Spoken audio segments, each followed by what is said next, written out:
Wanneer ons dink oor die onmoontlike wat God vir ons kan en wil doen, dan is die volgende sleutel: jy moet uitklim.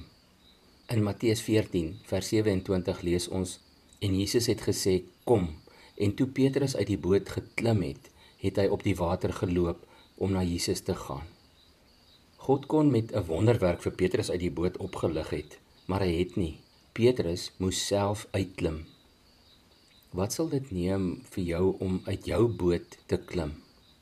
Niemand kan hulle volle potensiaal bereik as hulle altyd veilig speel nie, of konstant bang is nie. God wil hê jy moet iets probeer, sodat dit glad nie moontlik is, tensy hy dit vir en deur jou gedoen het nie.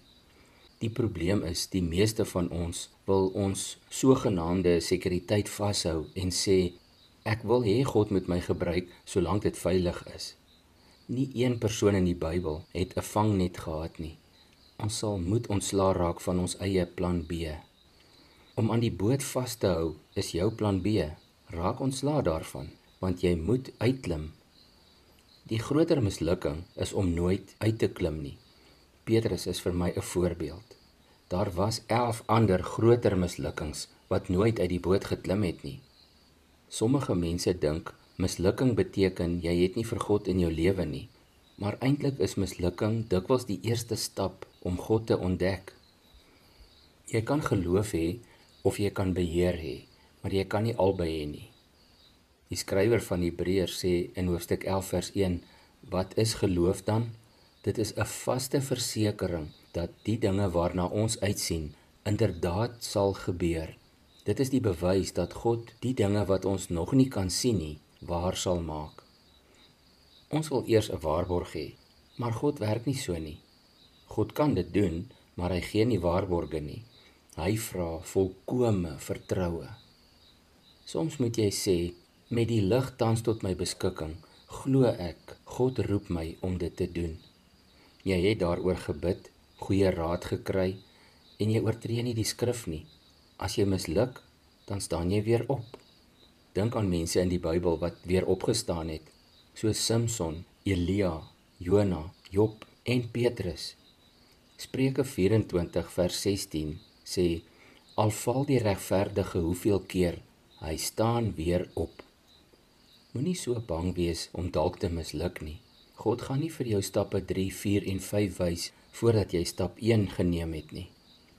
Aan die einde van die dag is jy die een wat die risiko moet neem, daardie veiligheidslyn moet afsny en op die water moet stap.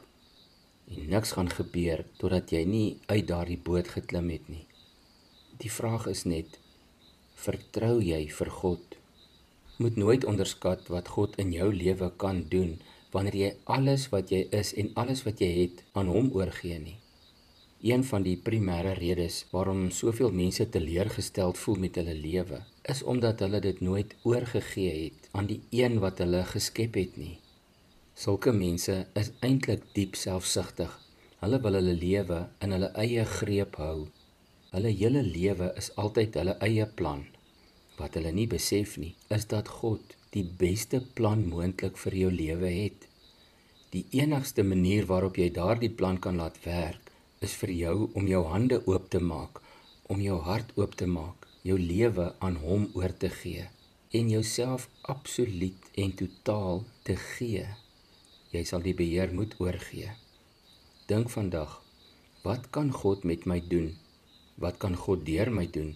En wat kan God vir my doen? Hy spesialiseer in dinge wat onmoontlik lyk. Hy ken 'n miljoen maniere om vir jou 'n pad te maak. Van jou en my vra God dat ons sal laat gaan en hom toelaat om ten volle in beheer te wees. Vertrou jou liefdevolle, besorgde hemelse Vader vir sy wonderlike pad en plan in jou lewe.